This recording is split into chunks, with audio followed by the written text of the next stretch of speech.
네, 우리 오늘 계시록 5장 말씀을 통해서 하나님의 음성을 듣겠습니다. 우리가 이제 계속해서 이 요한계시록 말씀 함께 살펴보고 있는데요. 이제 이 안에 담겨 있는 그 이야기가 있고, 그리고 이제 흐름이 있기 때문에 우리가 이제 앞에서 어떤 얘기를 했는지, 그리고 여기 나오는 상징들이 어떤 의미인지를 꼭 기억하고 또 반복해서 복습할 필요가 있겠습니다. 그래서 염려되는 거는 이제 앞에 거를 좀 약간 잘 못 들으셨거나 좀 기억이 안 나시면은 그 뒤에 이야기를 또 영향이 갈 수가 있으니까 꼭 전날에 했던 이 본문을 숙지하시고 또 그렇게 어려운 내용이 아니죠. 우리가 살펴보면서 보니까 그래서 여기 나오는 상징들이 어떤 상징들인지를 우리가 익숙해져서 말씀을 듣는 것이 굉장히 필요할 것 같습니다. 지난주까지 우리가 나눈 이야기들을 좀 정리를 해서 말씀을 드리면, 우리가 이제 계시록 2장, 3장에서 이 교회를 향해 권면하시는 예수님의 말씀을 같이 들었습니다. 근데 그때 살펴본 이 교회의 현실을 보니까 참 어려운 상황 가운데 있었어요. 이제 가장 큰 문제는 이제 로마 제국이 이 교회를 박해하고 있다는 것이었고, 또 우상 숭배에 대한 유혹이 극심하다는 거였죠. 그래서 그 가운데서 이 교회가 흔들리기도 하고 믿음을 저버리는 사람도 있었고, 적당히 타협하면서 나름대로 괜찮게 지낸다 생각하면서 보냈던 사람들도 있었던 것이죠. 그런데 이런 상황을 놓고 보니까, 그 당시 사람들, 그 당시 이제 사도들이나 이 신자들이 느끼기에는, 좀 이제 이해가 가지 않는 모습들이 있었던 거예요. 뭐냐니까, 우리가 계시록 1장에서 나누었던 하나님의 계획, 세상의 모든 제국을 무너뜨리시고, 세상의 모든 권세를 무너뜨리시고, 이 땅에 하나님 나라를 세우시고, 또 그 하나님 나라를 영원토록 견고하게 하시겠다라는 그 하나님의 계획을 알고 있잖아요. 이 구약의 말씀을 통해서 들었고, 또 요한계시록에서도 1장에서 반복해서 말씀하시는 게 하나님께서 그 계획을 세우셨다. 이 다니엘을 통해서도 말씀하시고, 또 여러 선지자들을 통해서 말씀하시고, 사도들의 가르침을 통해서도 얘기하시는 게 뭐냐면, 이제 예수 그리스도를 통해서 교회를 세우심으로 하나님께서 이 땅에 하나님 나라를 세우셨다라는 이 하나님의 계획을 알고 있었어요. 그런데 우리 눈에 보이는 현실이 어떠합니까?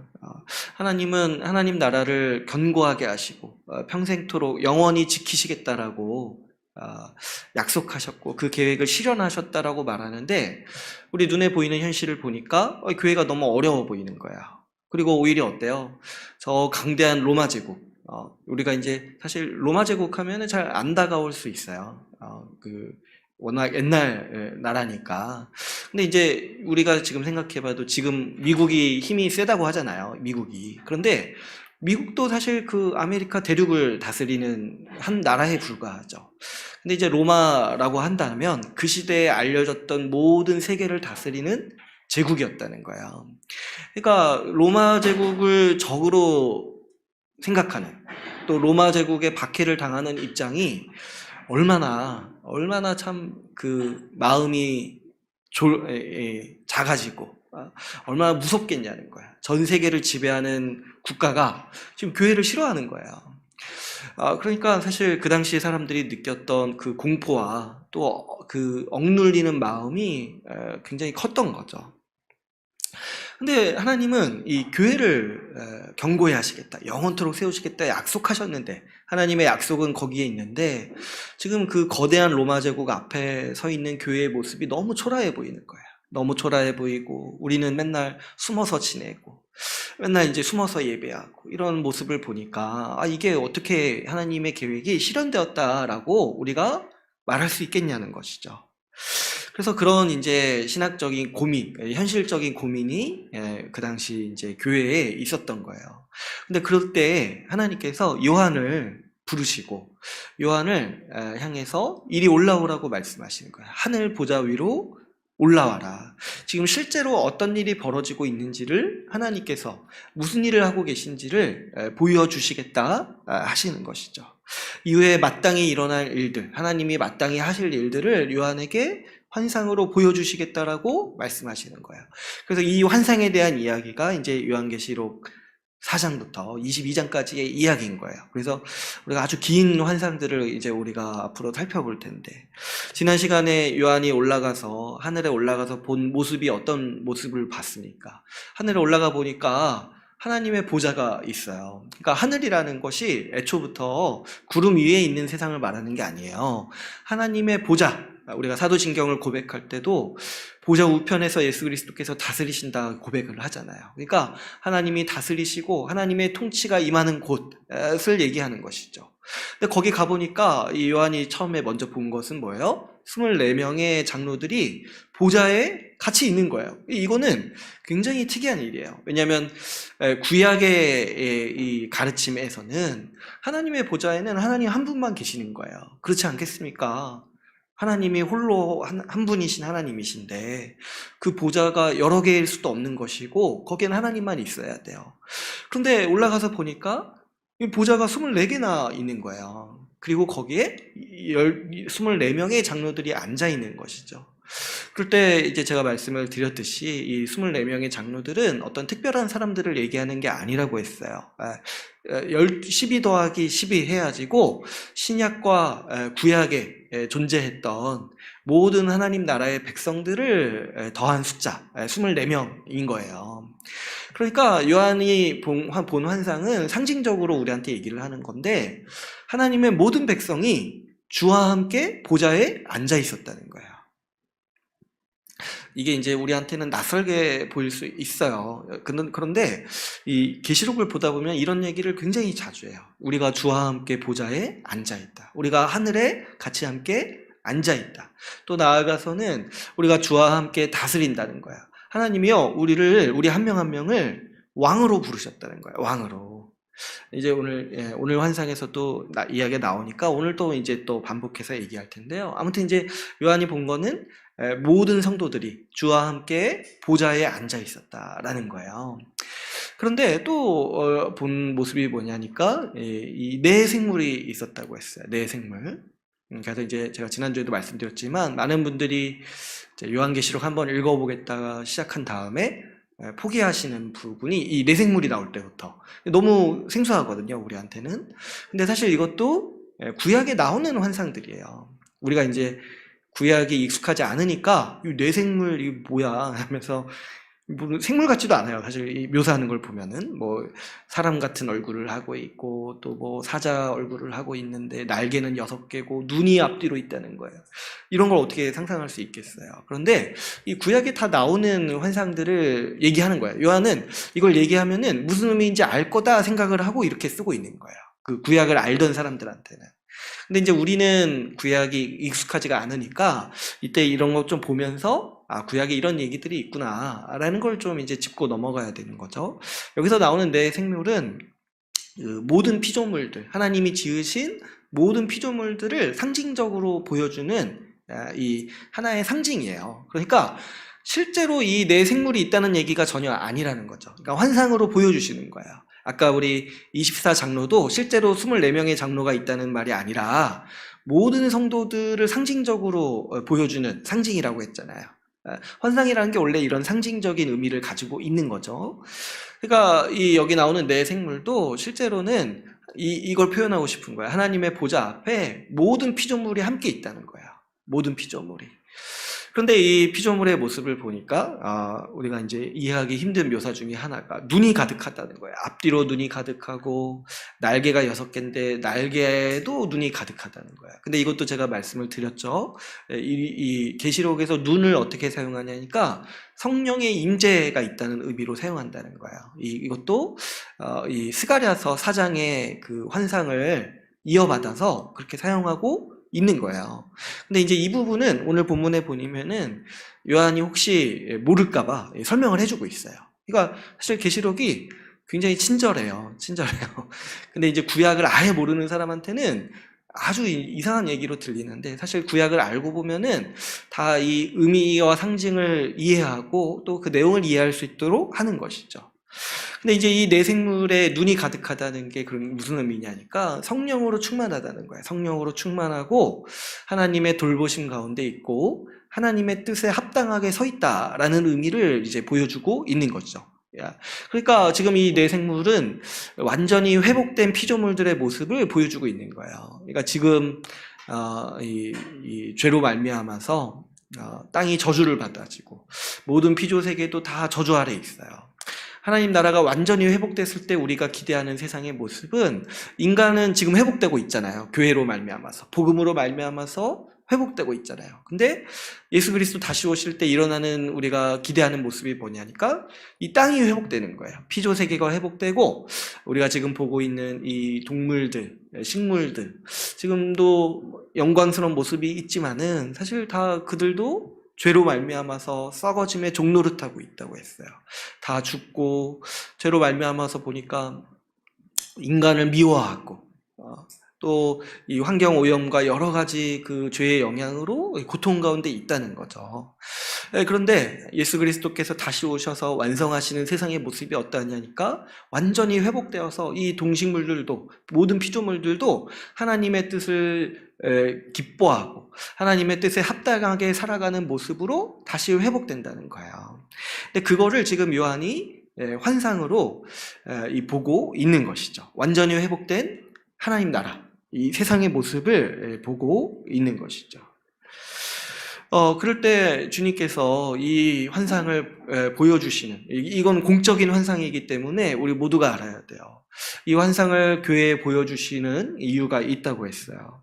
왜 그러냐니까 지금 우리의 현실을 보면 아직 완성되지 않은 세상의 모습이에요. 하나님께서 아직 완전히 회복시키지 않으신, 근데 앞으로 그 계획의 실현을 기다리고 있는 세상의 모습이에요. 대부분 회복됐다고 우리가 얘기하는 거는 인간이 구원받고 있는 모습, 인간이. 과거에 이제 창세기 때 인간의 죄로 말미암아서 세상에 죄로 오염됐잖아요. 그런데 지금 기대하고 또 소망되는 바가 뭐냐면 사람이 회복되고 있는 거예요. 사람이. 예수 십자가 복음으로 말미암아서 죄에서 벗어난 사람들이 있는 거예요. 그래서 이제 앞으로 이제 뭐가 남았냐면은 이 피조 세계의 회복이 남은 것이죠. 그런데 아직은 그렇게 아직은 이제 완성되지 않았기 때문에 그 완성되지 않은 현실이 있는 거예요. 뭐냐니까 세상에 아직도 죄가 만연하다는 거죠. 죄로 가득하고 교회는 휘청거리고 우리 개인의 삶도 죄로 말미암아서 어려움을 여전히 겪고 있다는 거예요. 하나님이 세상을 완성하실 때는 이 죄의 영향력, 죄의 힘 이런 게 없어야 되는데 지금 아직 하나님이 완성하지 않으셨기 때문에 우리가 죄로 말미암아서 고통 가운데 있다는 것이죠. 그럴 때 하나님은 이 환상을 보여주시면서 의도하시는 바가 있어요. 그게 뭐냐니까 우리 눈에 보이는 현실을 너무 믿지 말라는 거예요. 지금 우리 눈에 보이기에는 로마 제국과 같은 거대한 악이 있어가지고 악이 득세하는 것처럼 보이고 죄의 힘이 너무 강해 보이는 거예요. 그런데 주님이 말씀하시는 바는 뭐냐면은 내가 세상을 이미 완성했다는 거예요. 왜 그러냐니까 하나님이 계획하셨다라는 거는 이미 그 하늘에서 일어났다는 거예요.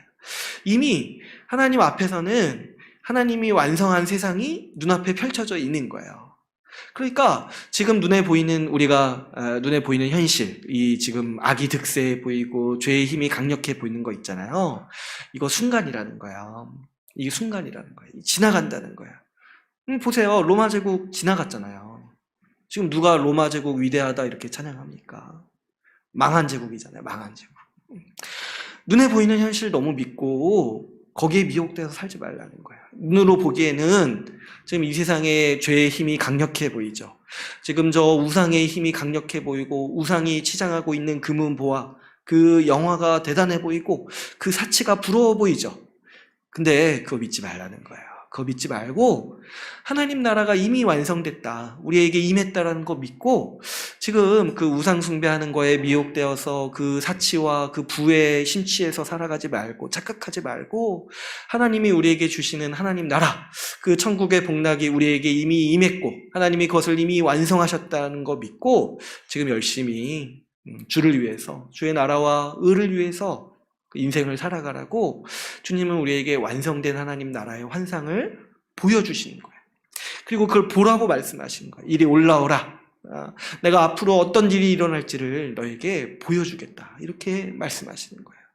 여러분, 우리가 미래를 안다면 어떻게 살겠습니까? 지금 미래에 어떤 주식이 오를 거라는 걸 환상으로 보면은 좀 어떻게 하겠습니까? 당장 가서 모든 재산을 다 팔아가지고 그걸 사지 않겠어요? 하나님은 지금 그걸 보여주시는 거예요. 미래에 어떤 나라가 흥할 건지를 보여주시는 거예요. 미래에 하나님 나라만이 남을 거라는 거예요. 나중에 지금 우리가 생각하는 강력한 우상, 어떤 강력한 이렇게 부의 부가 어디에 몰리는가, 이런 이제 정보, 이런 것들을 우리가 원하는데 하나님이 지금 우리에게 환상으로 보여주신 거는 미래에 하나님 나라가 완성된다는 거예요. 이걸 본 사람이 그러면 지금 어떻게 살겠냐는 거예요. 지금 이걸 본 사람이 썩어 없어질 것에 자기 인생을 투자하면서 살아가겠냐는 거예요. 망할 저 로마 제국의 주식을 사겠냐는 거예요. 그렇지 않다는 거죠. 우리 주님은 이 주님의 계획과 주님이 확실히 이루실 일에 대해서 우리에게 먼저 보여주시고 지금 우리가 똑바로 정신을 차리고 충성되게 살아야 될 대상이 어디인지를 명확히 정하라고 우리에게 이 환상을 특별히 보여주시는 것이죠. 특별히 오늘 우리가 살펴볼 5장의 이 환상도 이 4장에 나오는 환상과 이어지는 환상이에요. 그래서 이 4장과 5장을 우리가 연관시켜서 봐야 하는 거죠. 그러니까 4장에서 요한이 계속해서 그 보좌를 보고 있는데, 하나님의 보좌를 보고 있는데, 오늘 우리가 살펴볼 이 5장의 말씀도 이 요한이 하나님의 보좌에서 일어나고 있는 일을 우리에게 전해주고 있는 것이죠. 오늘 우리가 그 1절을 보니까, 5장 1절을 보니까 한 가지 또 우리에게 좀 생소한 모습이 나옵니다. 요한이 이렇게 계속 보좌를 살펴보고 있는데 그 보좌에 앉으신 이 하나님의 오른손에 뭐가 있습니까? 이 두루마리가 있죠. 근데 이제 이 두루마리에 대해서 묘사를 할 때 안과 밖으로 써져 있고 7인으로 봉해져 있다라고 이렇게 묘사를 하고 있습니다. 이것도 이제 우리한테는 좀 낯설게 보이지만은 사실은 이것도 이 구약의 배경을 가지고 요한이 말하고 있는 거예요. 여러분, 이 두루마리는 이제 고대 세계에서는 책을 의미하는 거예요. 책. 그러니까 책을 하나님이 쥐고 계시는 건데, 이 두루마리, 그러니까 글이 써져 있다는 거잖아요. 이 글이 써진 책, 두루마리에 대한 이 이미지는요, 구약의 선지서에서 반복해서 나오는 이미지 중에 하나예요. 그래서 직접적으로는 이사야서에서도 나오고 에스겔서에서도 나오고 다니엘서와 관련이 있습니다. 그러니까 지금 요한은 이 모든 구약의 선지서를 총망라해서 계시록을 쓰고 있는 거예요.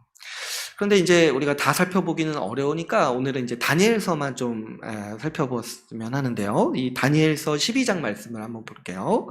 다니엘서 12장 4절 말씀을 한번 보겠습니다.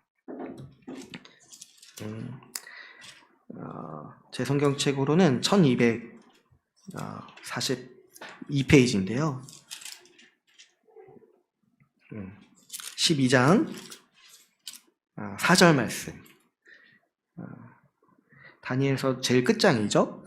4절 말씀을 같이 함께 읽겠습니다. 12장 4절 말씀, 다니엘 같이 읽을게요. 시작.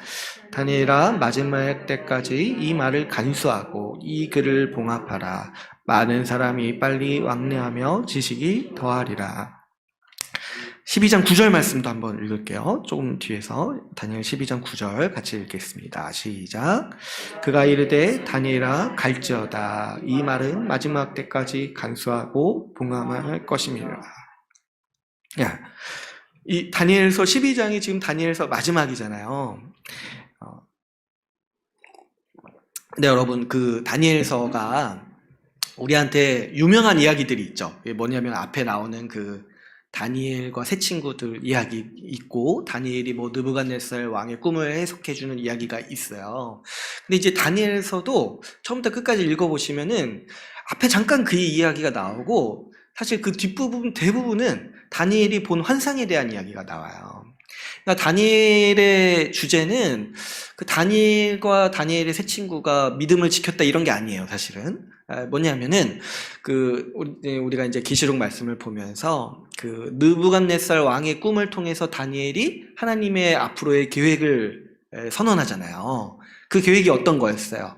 세상에 모든 제국이 있는데 앞으로 이 느부갓네살 왕 뒤에도 수많은 제국들이 일어날 건데 언젠가 하나님이 그 모든 세상을 무너뜨리시고 이 땅에 영원한 하나님 나라를 세우실 것이다. 이것이 하나님의 계획으로서 이 다니엘서를 통해서 다니엘을 통해서 말씀하시는 거예요. 이게 이제 다니엘의 중심 주제인데 뒤에 그 다니엘이 환상들을 계속 봐요. 계속 보는데 그 환상들도 다 이 큰 주제, 하나님께서 하나님 나라를 어떻게 완성하실 건지에 대한 환상들을 계속해서 이제 다니엘에게 보여주십니다. 그래서 이 다니엘도 사실은 선지서예요. 이 환상들을 기록한 선지서예요. 근데 이 환상들의 주제가 다 뭐냐면은 하나님께서 그분의 나라를 어떻게 완성하실 것인가에 대한 구체적인 예언이 담겨 있던 거죠. 그런데 사실 다니엘서가 굉장히 어렵다고 얘기하는 것 중에 하나가 뭐냐면 다니엘이 본 환상들이 굉장히 기이한 환상들이에요. 그러니까 어려워요. 보기 어려워요. 그래서 심지어 어느 정도로 그러냐면 다니엘도 잘 이해를 못해요. 보고 나서도 잘 이해를 못하겠다. 이렇게 이제 얘기할 정도로 이제 어려워해요. 근데 이제 다니엘서 12장 오늘 이제 끝에 가서 보니까 하나님께서 다니엘한테 말씀하시는 게 뭐냐면 지금 내가 너에게 보여준 이 글들, 이 환상들 그걸 다 기록해 놨는데 그거를 봉인하라는 거야. 봉인하라는 거야. 왜 봉인하라고 말씀하시냐니까 지금 너희는 읽어도 모른다는 거야. 읽어도 모른다. 다니엘 너도 모르지 않냐? 모른다는 거야. 그러니까 봉인하라는 거야. 봉인하라는 거. 근데 나중에 언제 밝혀지냐니까 이게 이제 예수 그리스도를 통해서 다 밝혀지는 비밀들이기 때문에 그 다니엘서를 읽는 사람들이나 다니엘이나 그 당사자도 사실은 모르는 거예요. 근데 이제 그 봉인된 그 두루마리, 봉인된 그 책, 그걸 지금 누가 보고 있는 거예요? 요한이 그 환상에서 하나님 오른손에 들려져 있는 그 하나님의 그 비밀의 책, 하나님의 계획이 담긴 그 책을 지금 요한이 지금 요한계시록에서 보고 있는 거죠. 그러니까 이거 지금 얼마나 구약을 아는 사람에게는 이 계시록 말씀이 얼마나 재밌겠어요. 다니엘서에 이거 신기한 얘기들이 있는데 이거 무슨 얘기인지 모르겠는데 끝에 가선 주님이 봉해 놓으시라고 얘기하시는데 그게 지금 어디에 등장하는 거야? 이 요한계시록. 요한이 본 환상에서 그게 이제 딱 등장해가지고 그게 이제 펼쳐질락 말락하는 그 지금 장면을 보고 있는 거예요. 그러니까 얼마나 참 재밌게 이렇게 하는지 모르겠어요. 아무튼 이 두루마리가 그런 의미가 있는 거야. 하나님의 계획이 담겨 있는 책. 그래서 그게 펼쳐지면은 이제 하나님의 계획이 실현되고 완성되는 것을 보게 되는 것이죠. 그래서 이제 지금 이 장면이 다니엘서를 배경으로 하고 있어가지고 지금 하나님 나라를 향한 계획이 들려 있는 책을 주님이 보여주시고 있는 거죠.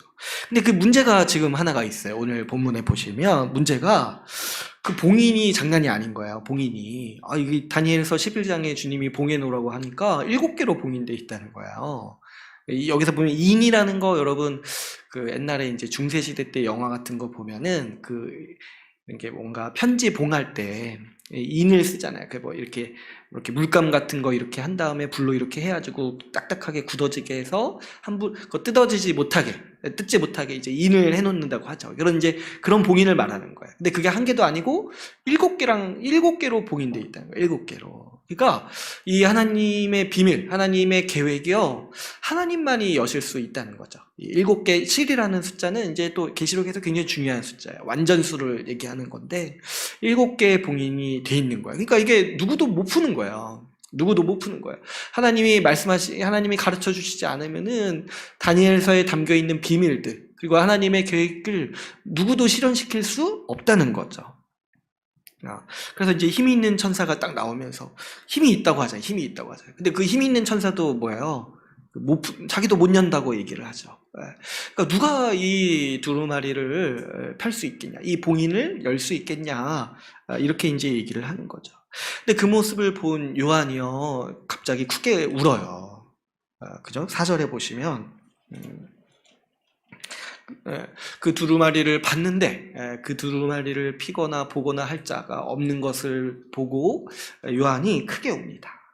그러니까 우리는 사실 이해하기가 힘들죠. 두루마리가 뭔지도 모르고 지금 요한이 여기 왜 왔는지도 모르고 이 상징들 앞에서 나온 상징들을 이해를 못하면은 요한이 여기서 왜 오는지를 잘 몰라요. 근데 이제 우리가 앞에서 어떤 일이 일어났고 요한의 지금 상황을 우리가 알고 있잖아요. 지금 요한이 어떤 상황 가운데 있어요. 지금 교회가 너무 힘든 거예요. 교회가 망할 것처럼 보이는 거야. 이 로마 제국이라는 강한 그 거대 악 앞에서 교회가 지금 너무 지리멸렬하게 배교하고 있고 지금 힘든 상황에 자신도 갇혀가지고 지금 답답하고 날마다 하나님께 교회를 회복시켜 달라고 기도하는데 눈에 보이는 현실은 절대 변하지 않는 것처럼 보이는 것이죠. 근데 지금 요한이 환상에서 그 하나님의 계획이 담긴 그 두루마리를 봤어요. 그래서 그게 실현되기만 하면은 이제 교회가 회복되고 교회가 이제 다시 부흥하고 이 악이 심판받는 모습을 봐서 정말 속이 후련할 것 같은데 지금 너무 답답한 게 뭐예요? 그 두루마리가 봉인돼서 열 생각을 안 하고 있는 거예요. 하나님의 계획이 실현이 더뎌 보이는 거예요.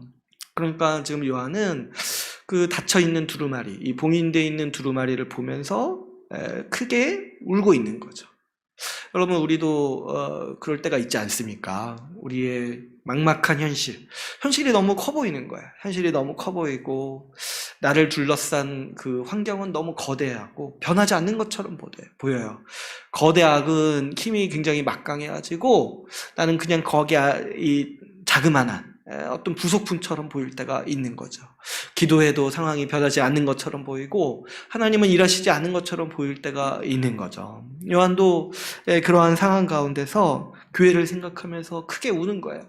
하나님 제발 일해 주십시오. 하나님 제발 그 하나님의 원래 계획을 실현시켜 주세요. 왜 이렇게 답답하게 계시냐는 거예요. 그랬을 때 이 요한이 크게 울면서 있는데 이 장로 중에 한 사람이 와가지고 위로하면서 어떤 얘기를 합니까? 걱정하지 말라고 위로하죠. 이게 이제 하나님이 우리에게 주시는 위로예요. 이 환상을 통해서 우리에게 하시는 바. 걱정하지 말라. 이 누가 있다고 말씀하시는 거예요. 이 5절에 보시면 유대 지파의 사자 다윗의 뿌리가 이겼다는 거예요. 이겨서 그 두루마리와 그 7일을 떼시리라 이렇게 말씀하시는 거예요.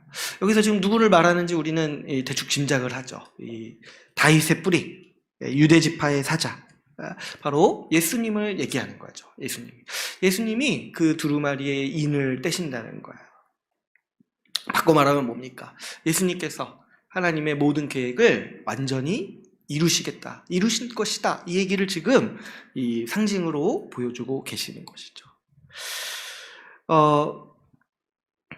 그래서 요한이 딱 보니까 6절에 보시면은 딱 누가 보여요. 누가 보이냐니까 보좌와 내 생물들과 장로들 사이에 자세히 보니까 한 어린 양이 있다고 하는 거예요. 어린 양이 서 있는데 그 어린 양에 대한 묘사를 할 때 어떻게 얘기합니까? 일찍이 죽임을 당한 것 같더라. 여기서 이제 우리는 이제 다 예수님이라는 걸 인식을 하고 있는데 예수님에 대해서 표현할 때 이렇게 표현하는 이유가 다 있어요. 이제 뒤에서 좀 더 살펴볼 텐데요. 어린 양이라고 이제 얘기를 하죠, 먼저. 그리고 일찍이 죽임을 당한 것 같더라. 이렇게 말씀을 하세요. 그리고 또 이제 묘사하는 바가 뭐냐면 7 뿔과 7 눈이 있다라고 말씀하고 있습니다. 이건 이제 예수님의 권세를 표현하는 이 고대 사람들의 방식인데요. 이 성경에서 특히 이제 구약에서 뿔은요, 이 권세와 능력을 상징하는 하나의 상징이에요. 근데 그 뿔이 7개가 있다고 하잖아요. 그러니까 완전한 권세, 하나님의 권세, 그 하나님의 능력을 지니신 분이라는 거예요. 그리고 또 어떻게 표현을 해요? 7눈이 있다고 하죠. 근데 그 7눈에 대해서 혹시 못 알아들을까봐 뒤에 이제 설명을 하고 있어요. 여기 눈들은 온 땅에 보내심을 받은 하나님의 7영이더라. 7영이 뭔지는 제가 말씀을 드렸죠. 그러니까 성령을 얘기한다. 그래서 이 계시록에서 7영, 눈이 7개다, 눈이 많다, 이거 다 뭐냐니까 성령이 충만하다. 그러니까 이 이중 삼중으로 약간 암호문처럼 쓴 건데, 사실 이제 구약을 아는 사람의 입장에서, 그리고 자세히 살펴보는 DBS를 하는 사람들의 입장에서 보면은 쉽게 풀리는 거예요. 그러니까 눈은 뭐예요? 7눈은 성령으로 충만한 분이 서 계시다, 이렇게 얘기를 하고 있는 거죠. 그래서 어쨌든 예수님의 그 영광을 봤을 때 완전한 권세를 가지시고 완전한 성령으로 충만하신 그 예수님을 보는데, 7절에 보시면 그 어린 양이신 예수님이 어떻게 하십니까? 그 하나님의 오른손에 들려있는 그 봉인된 두루마리를 취하시는 거예요. 이게 이제 뭘 보여줍니까? 앞으로 이제 예수님이 이 하나님의 계획을 온전히 실현하시겠다. 그래서 이제 다음 주부터 6장 뒤부터 예수님이 이제 이 두루마리의 봉인을 하나씩 떼시는 이야기예요. 그래서 하나 떼면 무슨 일이 일어나고, 하나 떼면 무슨 일이 일어나고. 이제 그게 이제 다음 주부터 우리가 살펴볼 긴 이 환상에 대한 이야기예요. 근데 지금 오늘 중요한 건 뭐냐면, 예수님이 이 두루마리를 취하셨다. 뭐냐니까, 예수 그리스도가 이제 하나님의 모든 계획을, 하나님 나라를 완성하시려는 이 하나님의 계획을 이제 실현하실 것이다, 이렇게 얘기를 해요. 근데 또 한 가지 덧붙여서 얘기하는 게 뭐냐면은, 그 8절에 보시면은 또 한 장면을 또 얘기를 해요. 그게 뭐냐면, 이 예수님이 두루마리를 취하시는 그 영광스러운 장면을 보는데, 또 한 가지 요한의 눈에 들어온 장면이 뭐냐니까, 그 네 생물과 24장로들이 그 어린 양 앞에 엎드려 있다는 거예요. 근데 그 어린 양 앞에 엎드려서 뭘 가지고 있어요? 각각 이 검은고와 향이 가득한 금 대접을 가졌다는 거예요. 제가 옛날에 볼 때는 왜 검은고를 가지고 있지? 해서 좀 낯설게 느꼈는데, 그 영어 성경이나 이런 좀 원문을 보면은 하프를 얘기하다, 하프. 그래서 그래서 제가 좀 마음이 좀 풀렸어요. 왜 이 사람들이 검은고를 가지고 있지 했는데 하프였던 거예요, 하프. 근데 이제 번역할 때, 이 성경 번역할 당시에는 하프가 낯서니까, 그 비슷한 그 축제나 그 찬양 드릴 때 드리는 악기로 검은고라고 표현을 한 거야, 우리 이제 선배님들이. 근데 이제 오늘날 우리한테는 검은고가 오히려 낯설고 하프가 익숙한. 그러니까 어쨌든 이미지는 그 하나님을 찬양하는 사람들의 이미지를 가지고 있는 거죠. 근데 이제 뭘 또 가지고 있어요? 향이 가득한 금대접을 가지고 있다는 거예요. 근데 이것도 환상이고 상징이잖아요. 근데 뭘 상징한다는 거예요? 이 향이 성도의 기도들이라. 뭐냐니까, 이것도 이제 계시록에서 나오는 아주 영광스러운 장면 중에 하나인데요. 예수님이 지금 뭘 하고 계시는 거예요? 하나님의 모든 계획을 이제 집행하시겠다, 실현하시겠다, 이렇게 이제 이 선언하고 계시는 장면인데, 그 원동력이 뭐냐니까 성도들의 기도라는 거예요. 성도들의 기도. 하나님이요, 이 세상을 경영하실 때 이 지금 24장로들의 기도, 이 교회의 기도, 우리가 드리는 기도를 사용하신다는 거예요. 그러니까 사실 되게 영광스러운 장면이죠. 주님이 이 세상을 경영하시는데 우리의 기도를 들으시고 그 기도에 대한 응답으로 지금 무슨 일을 하시겠다는 거예요? 하나님 나라를 완성하시겠다는 거예요. 여러분, 우리가 이 금요일에 주기도문 배우잖아요. 주기도문의 처음에 간구에 뭐가 있어요? 나라가 임하옵소서. 지금 우리가 그 기도를 할 때마다 우리는 이 금 대접에, 금 향로에 향기를 계속 채우는 거예요. 근데 이 향기가 어디에 가냐니까 이 하나님의 보좌 앞에 울려 펴지고 있다는 거예요. 하나님은 이 기도를 사용하셔서 우리가 드리는 하나님 나라가 완성시켜달라고, 하나님 나라가 임해달라는 그 기도를 주님이 받으셔서 이제 예수 그리스도께서 하나님 나라를 위한 일을 지금 하고 계시다는 거죠. 우리의 기도를 들으시고. 그러니까 여러분, 우리의 주기도문이 주기도문을 따라서 기도하는 우리의 기도가 얼마나 강력하고 영광스러운 기도인지 몰라요. 아무튼 지금 이제 이 장면을 보고 있어요. 그때 이제 이 뒷부분부터 이제 9절부터는 다 찬양이 나오죠. 이게 그래서 왜 여기서 찬양이 나오는지를 이해해야 돼요. 이게 지금 이 하늘 보좌에서 일어나고 있는 가장 영광스러운 장면 중에 하나인 거예요. 예수 그리스도가 이제 두루마리의 인을 떼시겠다. 두루마리를 취하신다. 이제 하나님의 모든 계획이 실현될 일만 남았다는 것이죠. 우리의 가장 큰 간구, 우리의 가장 큰 소망, 우리가 천국에 들어가는 거, 천국이 완성되는 일, 그 일이 이제 실현된다는 거예요. 누구를 통해서요? 우리 주 예수 그리스도를 통해서 이제 실현된다는 것이죠. 그래서 이 네 생물과 24장로가 지금 이제 찬양을 올립니다. 그저 이제 이 하프 하나씩 가지고 있으니까 하프 연주하면서 찬양을 올리는 거예요.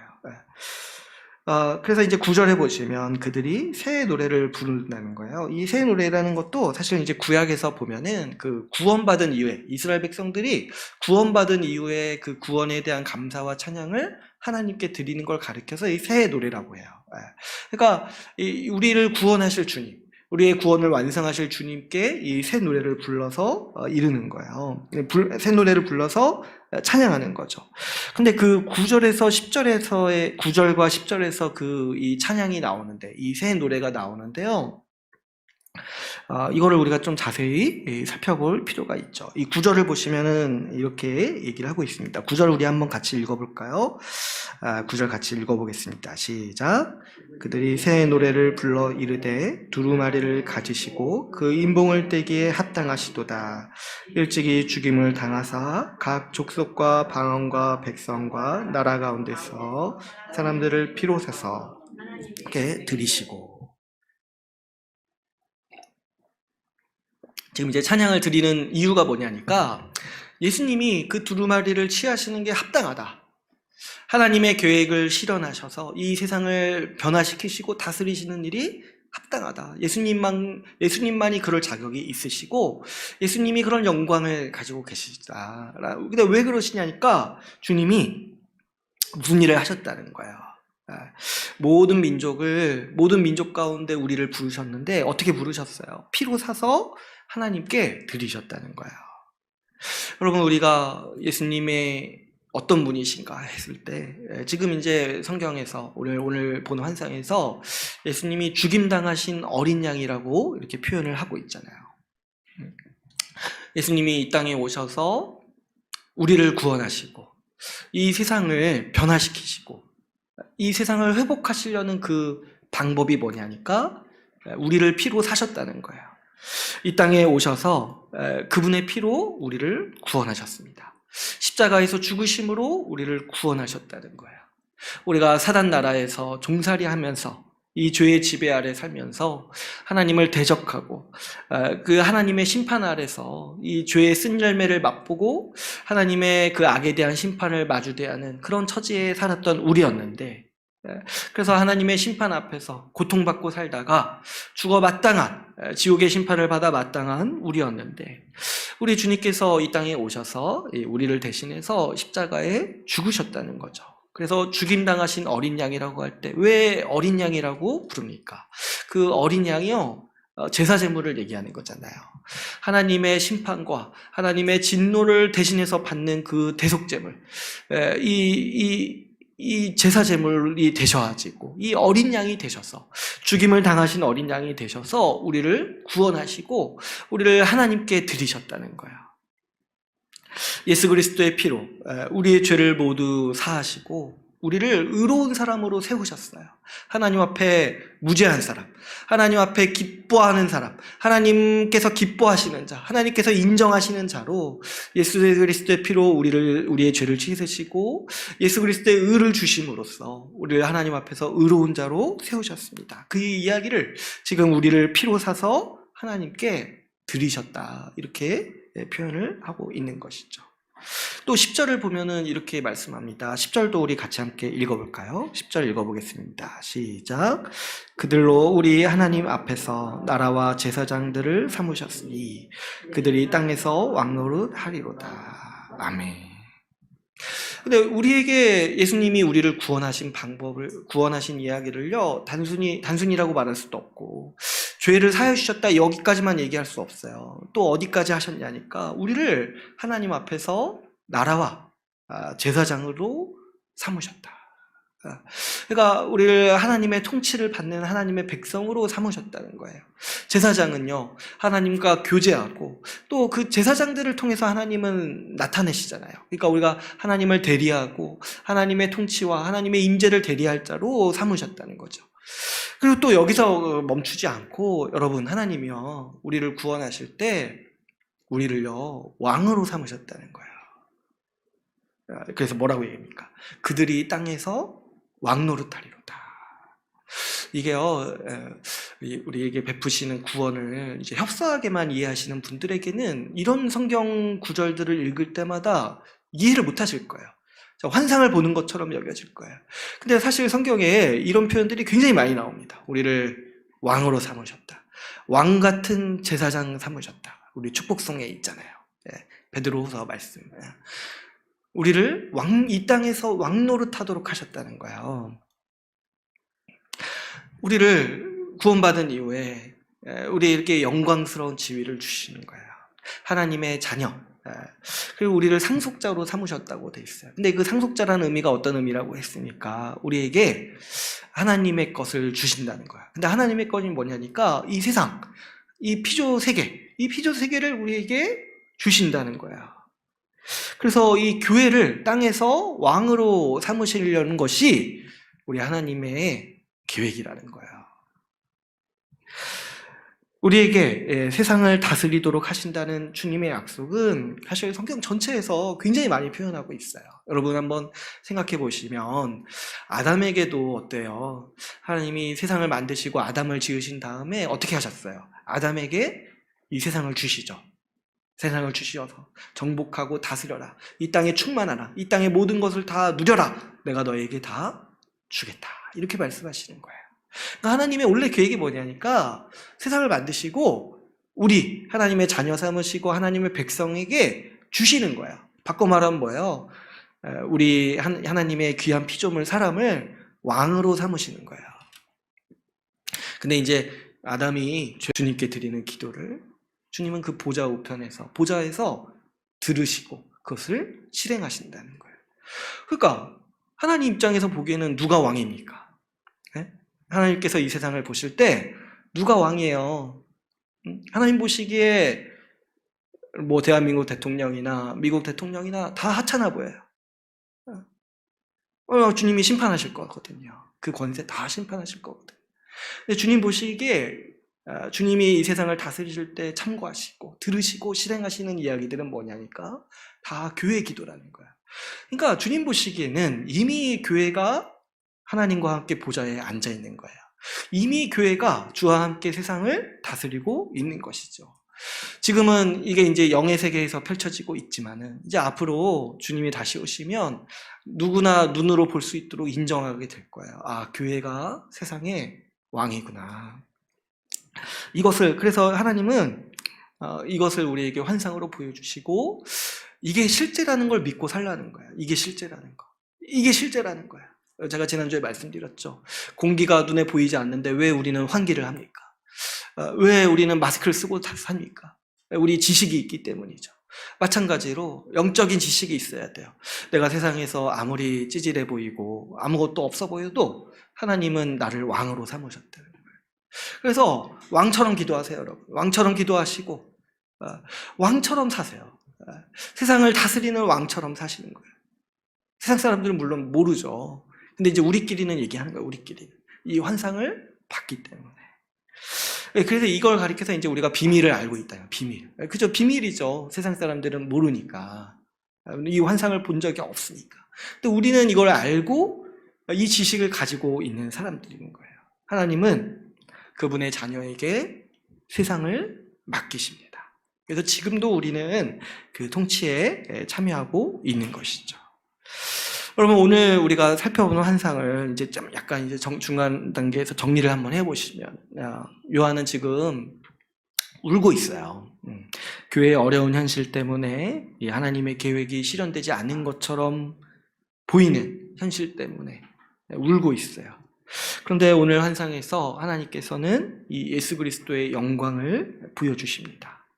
예수 그리스도께서 세상 모든 민족 가운데 교회를 세우셨어요. 우리를 죄와 사망의 권세, 사단 나라의 종살이하던 우리를 빼내오시고 우리 대신에 죽으심으로 우리를 죄의 권세에서 구원해 주시고 죄로 멸망당할 그 운명에서 건져주셨어요. 그리고 우리를 하나님 나라의 영광스러운 백성으로 삼아주셨습니다. 어린 양의 피로 우리의 죄를 사해 주셨을 뿐만 아니라 그 어린 양의 권세로 우리를 왕으로 세우시고 우리를 하나님 나라의 백성으로 세우셔서 이제 하나님 나라의 통치와 하나님의 통치와 모든 복락을 누리면서 사는 백성, 그 왕의 지위를 우리에게 주셨습니다. 그 우리를 구원하신 이 예수 그리스도께서, 우리에게 이 하나님 나라의 복락을 주시는 예수 그리스도께서 이 두루마리를 취하시는 환상을 지금 보여주고 있는 것이죠. 예수님께서 이 교회를 완성하시려는 이 계획을 이제 완전히 실현하실 것이다 라는 이 예언의 환상을 지금 주님은 우리에게 보여주고 계십니다. 그래서 이것이 무슨 장면인지를 알기에 이제 여기 나오는 모든 존재가 다 이 어린 양을 찬양하는 거예요. 이제 그 11절부터 14절까지는 앞에 이제 9절, 10절도 그렇고 다 어린 양을 향해서 찬양하고 있어요. 우리가 전에 살펴본 그 찬양은 다 하나님을 향해 찬양하고 있잖아요. 근데 이제 그 하나님의 계획을 완전히 실현하시고 완성하실 그 어린 양, 예수 그리스도를 향해서 찬양하고 있는 것이죠. 그래서 여러분 이제 계시록 말씀 이제 앞으로 살펴보시면 또 아시겠지만 우리가 부르는 찬양 중에 계시록 말씀을 사용한 찬양이 많아요. 이게 이제 수많은 사람들에게 영감을 준 거예요. 이 예수 그리스도를 향한 찬양. 그래서 11절, 12절을 보시면 이 하늘에 있는 모든 천사들이 예수님을 찬양하죠. 이 찬양 우리 들어보신 적 있지 않으세요? 죽임을 당하신 어린 양은 능력과 부와 지혜와 힘과 존귀와 영광과 찬송을 받으시기에 합당하도다.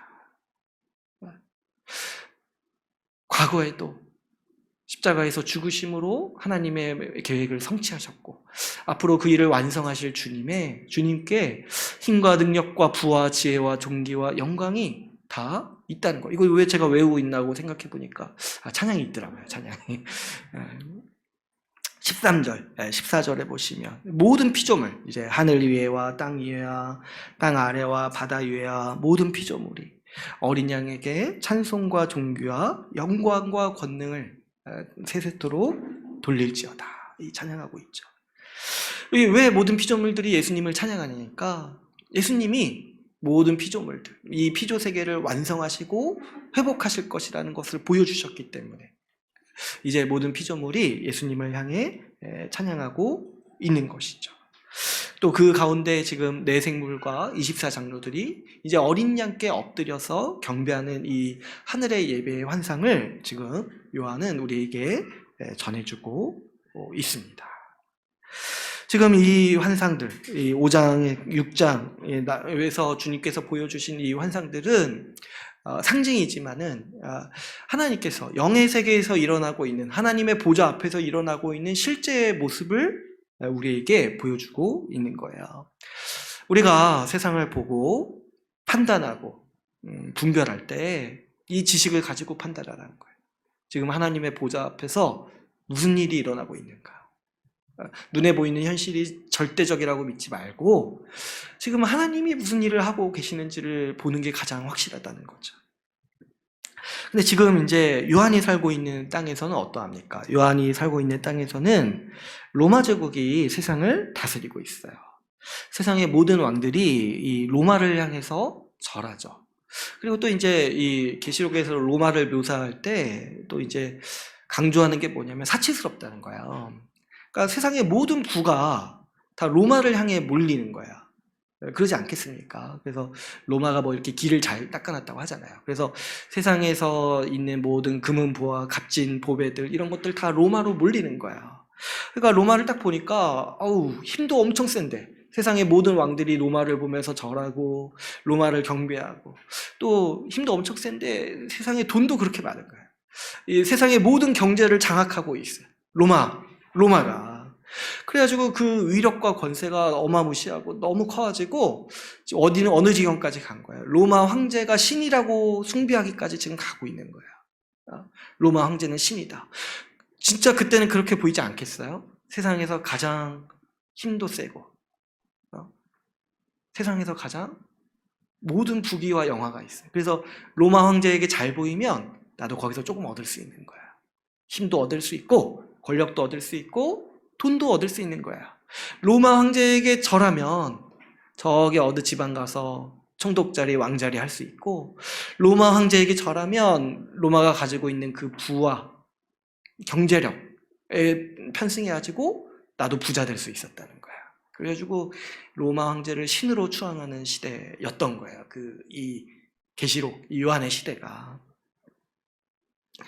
그래서 보니까 세상 전체가 로마의 통치 아래에 있는 것처럼 보입니다. 모든 사람들이 로마 황제를 찬양해요. 너 어떻게 찬양하는 줄 아세요? 모든 힘과 능력과 부와 존귀와 영광이 다 로마 황제에게 있다. 이렇게 찬양을 하는 거예요. 실제로 그러니까. 실제로 모든 권력을 로마가 가지고 있고 모든 모든 경제력을 다 로마가 가지고 있으니까 이 당시 사람들은 모든 부와 힘과 존귀와 능력이 다 영광이 로마에게 있다라고 찬양하던 시대였던 거죠. 근데 그 강대한 그 로마가 교회를 박해할 때 그 교회는 가망이 없어 보이죠. 어떻게 세상에 많은 적들이 있는데 하필이면 로마가 적인 거예요. 그런데요, 지금 이제 요한이 우리에게 말하는 게 뭐냐니까, 요한이요, 땅에서 일어나는 일을 보니까 지금 이런데, 하늘을 보니까 하나님은 세상을 전혀 다르게 보신다는 거예요. 이게 참 놀라운 일이라는 거죠. 내가 눈으로 보이는 현실은 로마가 너무 강해 보이는데, 세상에 하늘에 올라가서 보니까 하나님은 나와 다르게 세상을 판단하고 계신다는 거예요. 하나님은 이 세상을 향한 그분의 구원 계획과 심판 계획을 가지고 계세요. 죄로 말미암아 저주에 빠지고 하나님을 대적하는 세상을 심판하시고 이 모든 만물을 회복하실 계획을 가지고 계세요. 그리고 지금 예수 그리스도가 그 하나님의 계획을 이루시기 위해서 두루마리를 취하셨다는 거예요. 예수님께서 죽임당하신 어린 양이 되셔서 하나님의 계획을 성취하신다는 거예요. 예수님이 이 세상을 바꾸시고 예수님이 이 세상을 움직이시고 예수 그리스도께서 이 세상을 다스리시고 통치하고 계신다라는 이 비밀의 환상을 지금 요한이 보고 있는 거죠. 근데 예수님이 어떻게 세상을 다스리셨습니까? 예수님은 죽임당한 어린 양으로서 이 세상을 변화시키시고 다스리시는 거예요. 죄의 지배 아래 있는 우리들을 구원하시기 위해서 예수님은 십자가에서 죽으셨습니다. 예수님의 모든 영광과 예수님의 모든 권위와 권세를 그 구원하고 피로 사신 우리에게 주심으로써 교회에 주심으로써 하나님 나라를 세우셨어요. 그러니까 요한이 지금 보고 깜짝 놀라는 게 뭐냐니까 요한이 하늘을 보니까 세상을 다스리고 움직이는 게요 저 로마가 아니라는 거예요. 세상을 바꾸고 변화시키고 세상을 다스리는 게 뭐냐니까 로마 황제나 제국이 아니라 죽임당하신 어린 양이 세상을 다스리고 있다는 거예요. 여러분, 교회는요, 이 비밀을 아는 사람들이에요. 이게요, 진짜 하나님이 얼마나 참 신비로우신 분인지 이 교만한 사람 눈에는 전혀 눈에 들어오지 않게 만드신 거예요. 여러분, 죽임당하신 어린 양 이렇게 딱 한번 생각해 보세요. 얼마나 힘없고 얼마나 초라해 보입니까? 여기서 이제 죽임당하신 어린 양 할 때 죽임 당하셨잖아요. 근데 예수님이 누구한테 죽임 당하셨습니까? 잘 한번 생각해 보시면 예수님은 십자가에서 죽으셨는데 십자가는 로마의 사형제도였어요. 예수님은 로마의 법정에서 죽으신 사형수였어요. 사실 로마 법정이 예수님을 죽인 거예요.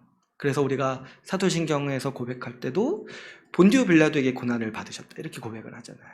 그러니까 로마 법정에서 공적으로 사형수로서 판정받으시고 죽으신 거예요. 세상에 어떤 사람이 이 복음을 믿겠습니까?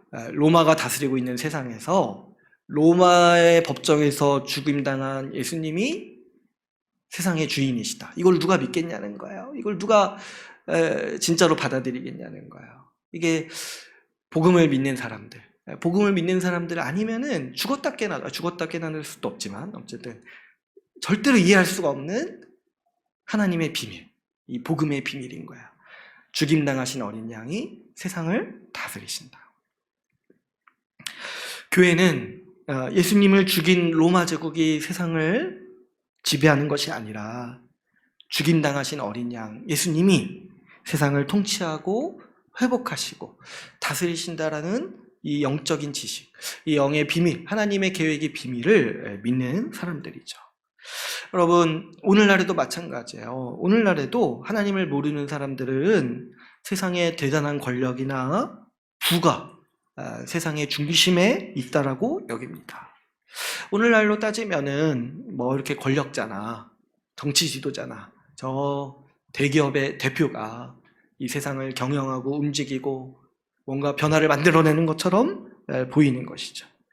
그래서 그런 힘과 권능이 그 대단한 경제력을 선망하고 어떻게든 거기에 엎드려서 절해야지고 조금 힘이라도 얻으려고 조금이라도 돈을 얻으려고 조금의 부라도 얻고 싶어서 절하고 그것을 자랑하고 내가 거기에 기생해서 돈 벌고 있다. 내가 거기에서 권세를 발휘하고 있다. 이런 것들을 얻기 위해서 애쓰고 자랑하는 시대. 오늘날도 사실 그런 측면에서 전혀 이때와 변하지 않은 것이죠.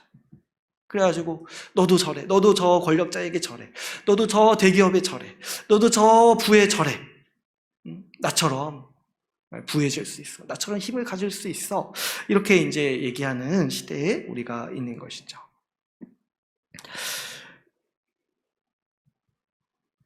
그런데 예수 십자가 복음을 믿는 교회는 세상을 다르게 본다는 거예요.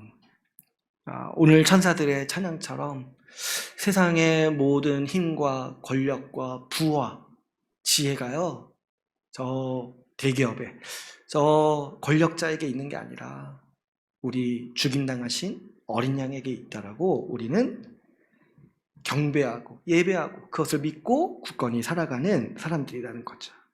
그래서 우리는 세상에 힘세고 명망 있고 돈 많은 사람들한테 엎드리는 것이 아니라 죽임당하신 어린 양께 엎드려서 경배하는 사람들입니다. 우리는 어린 양을 예배하는 교회인 것이죠. 예수 십자가 복음을 믿는 우리는요, 이 비밀의 지식을 가졌어요. 세상에 이걸 어떻게 깨닫습니까? 우리 눈에 보이는 현실은 진짜 돈 많은 사람이 힘세 보이잖아요. 저 높은 지위에 있는 사람들이 정말 힘세 보이잖아요.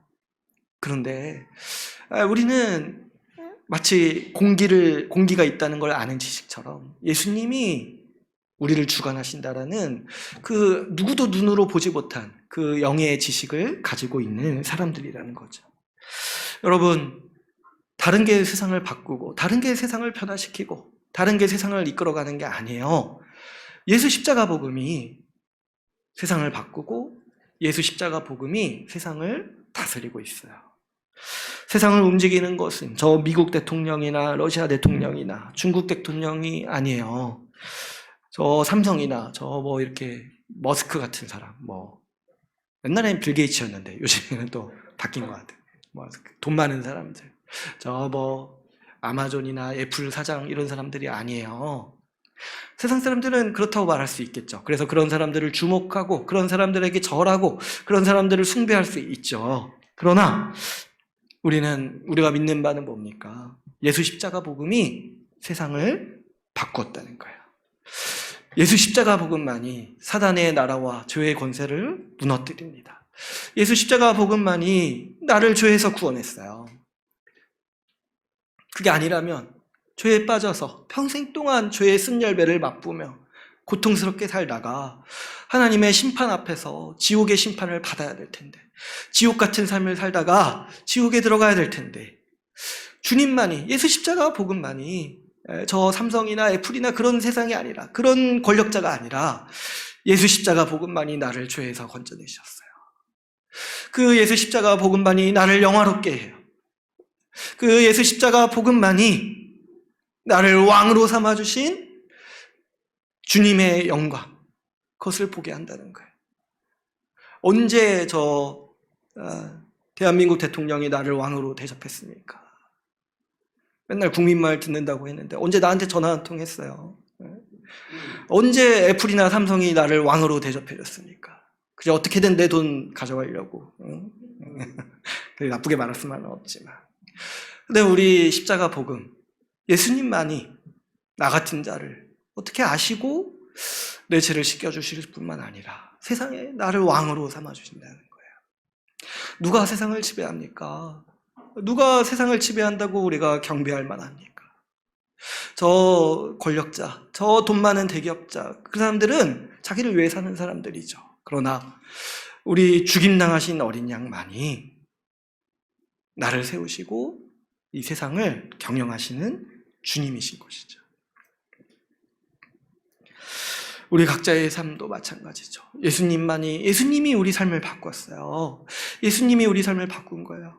여러분, 이렇게 돈이 내 삶을 바꾼 게 아니라, 이렇게 세상에서 얻을 수 있는 어떤 힘, 어떤 권력이 나를 바꾼 게 아니라, 저 정치인들이 내 삶을 변화시킨 게 아니라, 우리 예수 십자가 복음, 예수님이 내 삶을 변화시켰어요.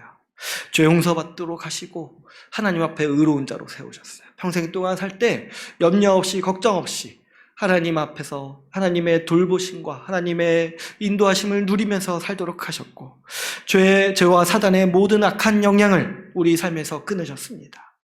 백성 삼으시고 자녀 삼으셔서 하나님 나라를 상속으로 받게 하시고 우리를 왕과 같은 존귀한 자로 세우셨어요. 다른 어떤 힘이 아니라 예수님이 우리 삶을 붙드시고 예수님이 우리 삶을 주관하시고 인도하신다 라고 우리는 믿고, 그래서 우리는 하나님 앞에, 예수님 앞에 예배드리고 예수님 앞에 절하는 그런 교회인 것이죠. 여러분, 오늘날에는 교회를 박해하는 이 로마와 같은 제국은 없지만은 사실은 여전히 강력한 힘과 경제적으로 우리 삶을 주관하려는 세력이 있습니다. 이런 거 굉장히 우리 지금은 복잡하게 얽혀 있고 광범위하게 있어서 오늘날 어떤 게 강력한 힘인가 이렇게 생각을 해보시면, 사실 우리도 우리 삶을 좌지우지할 것 같은 그런 강대한 힘을 마주대야 할 때가 많아요. 이렇게 직장생활 하시는 분들은 그럴 때가 있죠. 직장이 거대한 로마처럼 여겨질 때가 있어요. 직장이 내 생사 박탈권을 가지고 좌지우지하는 것 같아요. 그래서 직장 상사한테 조금만 밉보이면 그냥 내 미래는 그냥 끝난 것처럼 보일 때가 있는 것이죠. 또 어떻습니까? 우리는 돈으로 모든 것을 해결하는 시대에 살고 있기 때문에 가지고 있는 돈, 통장 잔고, 아니면 가지고 있는 재산이 내 생사 여부를 주관할 것 같아요. 이게 있어야, 통장 잔고에 돈이 있어야, 그리고 이렇게 땅 문서 정도 있어야 좀 살만할 것처럼 여겨지고 안정된 삶을 살 수 있는 것처럼 여겨진다는 거죠. 또 어떻습니까? 요즘에 이렇게 변해가는 세상의 모습을 볼 때 참 보면은 세상의 권력자들이나 또 이렇게 대기업에 있는 그 정말 유명한 분들이 어떻게든 세상을 변화시키려고 노력하는 모습들 많이 보게 돼요. 그래가지고 요즘에 이렇게 산업혁명이 이제 4차 산업혁명 이런 게 이제 일어날 거라고 하잖아요. 그러니까 어떻게든 지금 기업들이 세상을 바꾸려고 어떻게든 지금 변화를 만들어내려고 애쓰고 있는 거예요. 그래서 저도 이제 하도 이야기를 많이 해가지고 가끔 이제 유튜브로 강의도 듣고 하는데, 진짜 변화시키려고 노력을 많이 하고 있더라고요. 저도 깜짝깜짝 놀라요. 이거 진짜 어떻게 변해가려나. 이거 나도 적응 못하는 거 아니야? 뭐 요즘 우리 이제 산업혁명이 일어나면 지금 우리가 살고 있는 직업 생태계 다 바뀐다고 하잖아요. 지금 우리가 가지고 있는 직업들 대부분이 사라지고 새로운 직업이 탄생한다 이런 얘기들을 하잖아요. 그런 얘기 들으면 어떻습니까? 무섭죠. 무섭고 지금 이제 국가 간의 질서도 바뀌려고 하고 있고. 세상을 뭔가 자기들 입맛대로 바꾸려고 많은 세력들이 열심히 노력하고 있어요. 그런 거 볼 때 우리도 이제 미래에 대해서 불안하죠. 그래서 이제 사람들이 뭐 합니까? 어떻게든 재테크에서 돈을 쌓으려고 하고 어떻게든 불안한 미래를 버텨보려고 스펙을 쌓아서 견디려고 하죠. 그럴 때 우리는 뭐가 세상을 주관한다고 지금 믿고 있는 거냐는 거예요. 뭐가 세상을 다스리고 있다고 믿고 있냐는 거예요. 뭐가 내 인생을 주관하고 있다고 진짜 거기에 믿고 거기에 엎드리고 절하고 있냐는 거예요. 이런 세상에서 우리는 이런 세상의 힘을 볼 때 우리는 공포감을 느끼고 또 유혹도 받아요. 아주 극심한 유혹을 받습니다. 이런 세상의 힘들이 우리에게 어떻게 속삭이냐면 나에게 충성하지 않으면 먹고 살기 힘들다는 거예요. 나에게 충성하면은 부귀와 영화, 생활의 안정감을 준다라고 속삭이고 있는 것이죠. 지금 로마 제국은 없지만은 실제로 이 로마 제국과 같은 힘은 우리를 붙들고 있어요. 이 사단의 나라의 힘이거든요. 제가 이제 언젠가 한번 이제 대학교 선배를 만난 적이 있는데 직장 생활 열심히 하시는데 얘기를 들어보니까 그 직장에 한번 이렇게 한파가 불어닥친 거예요. 대규모 정리가 된 거예요, 이 사람이. 근데 이제 그 선배는 다행히도 그 한파에서 살아남았어요. 그래서 계속 직장을 다니게 됐어요. 그런데요, 그 선배 하는 모습을 보니까 제가 좀 안타깝게 느낀 게 회사 일에 안절부절 못하고 살고 있어요. 제가 이제 만난 시간이 퇴근 시간이었는데 저랑 이제 만나는 그 한 2시간도 회사에서 연락 올까봐 계속 핸드폰 붙들고 얼마나 무서워요. 자칫 잘못하면 자기 잘리는데 살아남았잖아요. 근데 그 뒤에도 어떻게 살아남았으니까 안정감을 누리게 사는 게 아니라 한번 그 잘리는 거 경험했으니까 더 충성을 바치는 거예요. 그래가지고 불안해가지고 핸드폰 보고 결국에 저랑 계속 밥 먹다가 다시 회사를 갔어요. 제가 참 그 모습 보면서 근데 저랑 같이 그 기독교 동아리에서 신앙생활하고 우리 주님의 나라와 을을 위해서 살자 이렇게 이제 얘기했던 선배인데 지금 이제 교회도 잘 안 나가시고 그 회사에 매여서 사는 모습을 보니까 참 회사의 힘이 크구나. 우리가 자칫 잘못하면 평생 그 기업에 절하면서 살겠구나. 그런 생각이 들더라고요. 제가 이제 기업이 악하다는 얘기를 하려는 게 아니라 우리를 주관하려고 한다는 거예요. 우리의 주인이 되려고 한다는 거예요. 또 이런 얘기도 들은 적이 있어요. 제가 이제 최근에 이제 친구를 만났는데 친구가 이제 직장 생활하는데 직장에서 맨날 그 대기업 다니는 친구인데도 그러면은 안정되게 살면 좋잖아요. 여러분 대기업 다니면 얼마나 좋아요. 근데 이제 대기업에서도 항상 불안하다는 거야.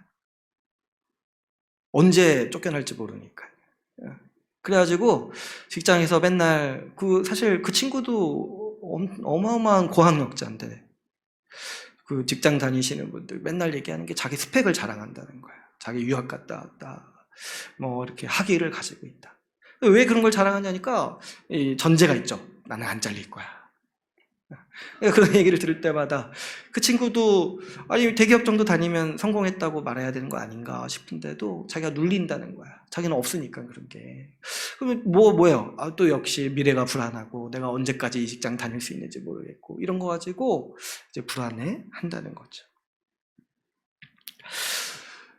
이 힘이 굉장히 큰 거예요. 이 힘이 커서 내가 신실한 사람이라 할지라도 이 힘에 휘둘리기가 이 힘에 정신 차리기가 너무 힘든 거죠. 내 생사 여하를 주관하는 것처럼 보이잖아요.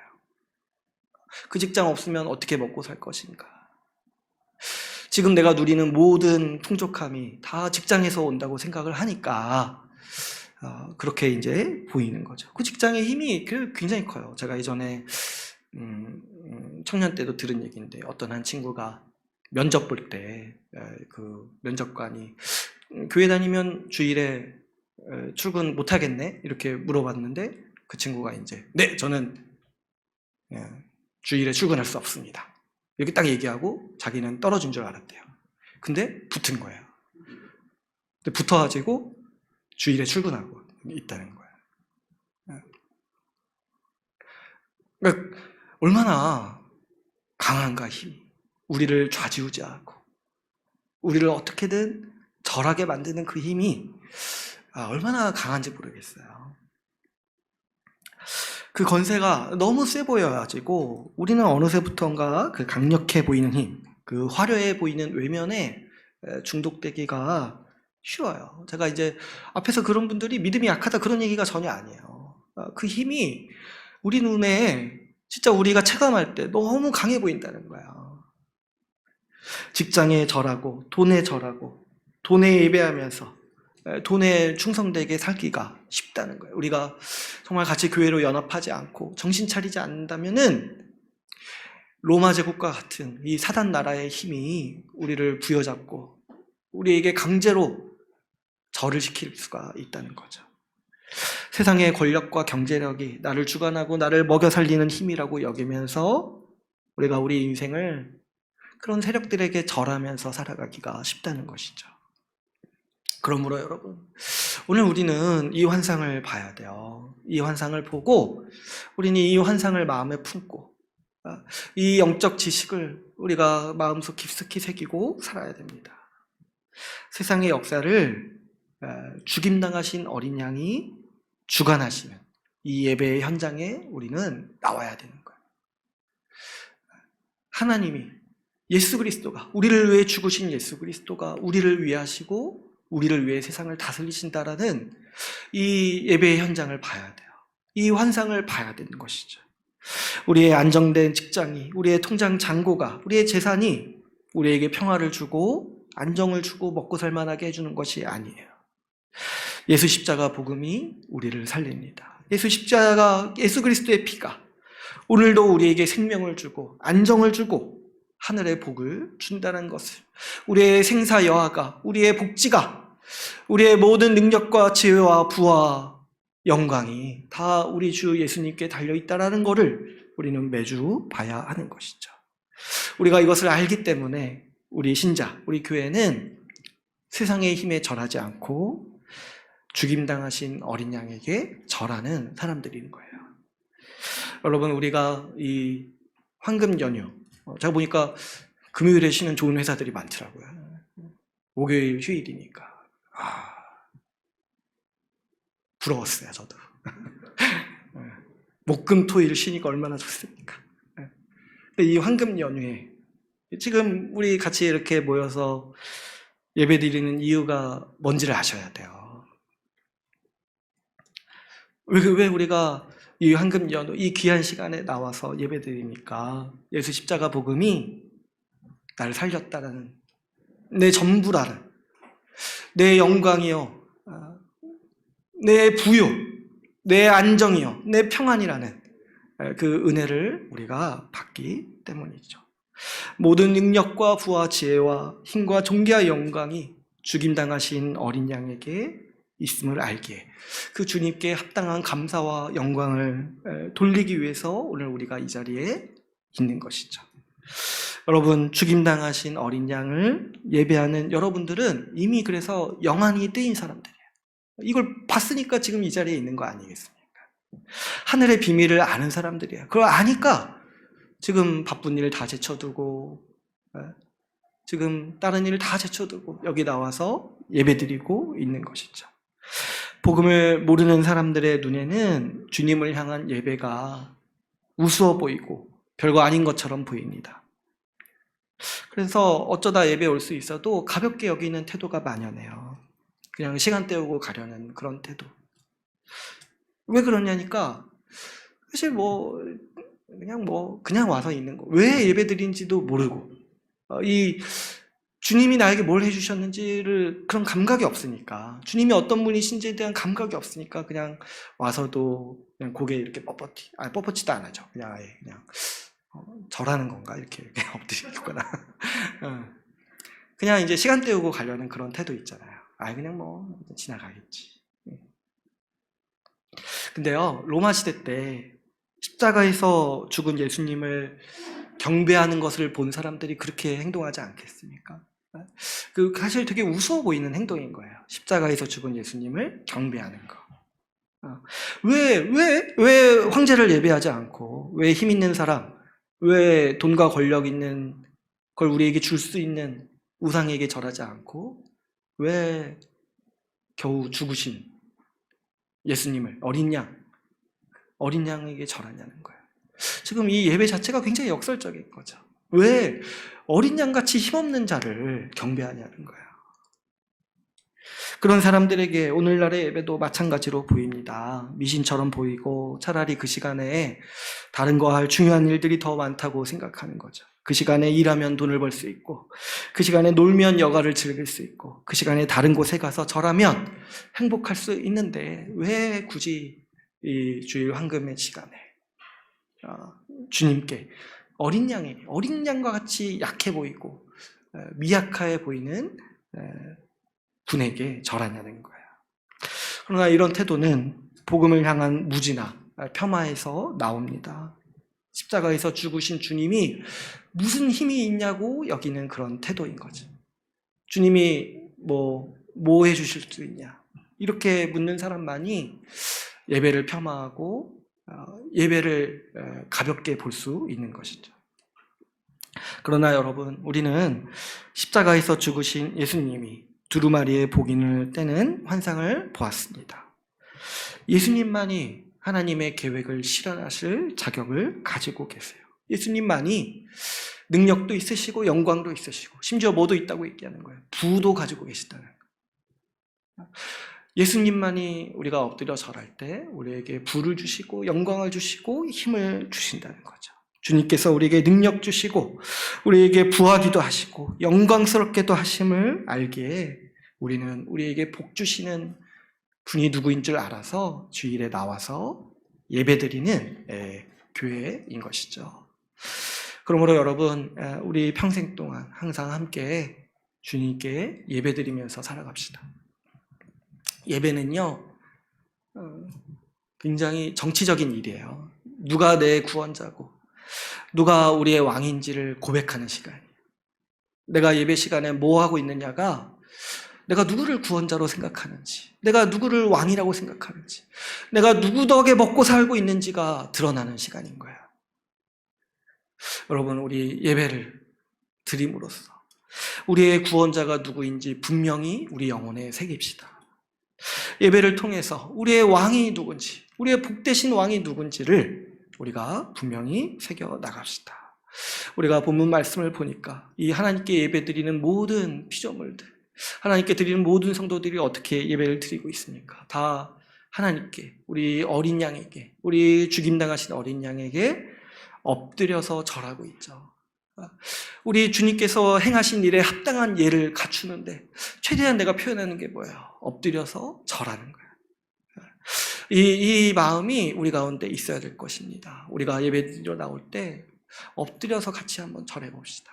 물론 이제 뭐 우리 예배 형식상 그러려면 책상을 치워야 될 것 같은데 근데 이제 제가 보니까 그 알라신을 섬기는 사람들 기도할 때 그렇게 엎드리면서 절하는데 제가 참 부끄럽다. 내가 언제 한번 주님께 이렇게 엎드려 봤나. 제가 지난번 말씀에서도 이렇게 예배 드릴 때 엎드려서 절하잖아요. 근데 내가 주님께 정말 심정적으로도 엎드려 본 지가 좀 오래된 것 같다. 그래가지고 이번 주 한 주간 좀 기도할 때만이라도 제가 좀 무릎 꿇고 엎드려서 경배하고 그렇게 기도를 좀 했었어요.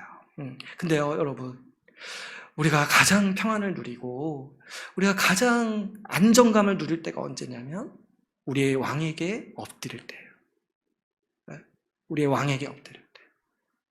그래서 여러분, 우리 예배 시간을 내가 주님께 엎드리는 시간이다. 내가 주님께 엎드려서 나에게 이렇게 복되게 해주신, 나에게 이렇게 큰 영광을 주신 주님께 감사하고 주님의 영광을 찬양하는 시간이다. 이렇게 여기면서 우리가 주일 예배 시간에 나오고, 우리가 일상을 살면서도 수시로 주님께 엎드려서 절하고 주님을 경배하는 우리 모두가 되기를 바랍니다. 이제 오늘 말씀을 맺겠습니다. 오늘 요한이 본 환상을 통해서 죽임당하신 어린 양이 하나님 나라를 세우시려는 이 하나님의 계획을 실현하시려고 하시는 그 환상의 모습을 우리가 살펴보았습니다. 예수 그리스도께서 어린 양이 되셔서 피를 흘리심으로 하나님 나라가 이 땅에 이미 임했습니다. 그리스도로 말미암아 우리에게 천국을 주시려는 하나님의 계획이 이미 성취되었습니다. 세상은 로마와 같이 힘있고 화려한 권세에 환호하고 경배하지만 우리는 죽임당하신 어린 양을 예배하며 살아갑니다. 어린 양을 향한 예배가 우리의 정체성이고 우리의 힘입니다. 우리 함께 엎드려서 주님께 절하는 예배 공동체가 됩시다. 주님께 예배하면서 주님 주신 힘으로 살아가는 우리의 주의 나라 교회가 되기를 소망합니다. 오늘 말씀을 마치고 같이 기도하는 시간을 갖도록 하겠습니다.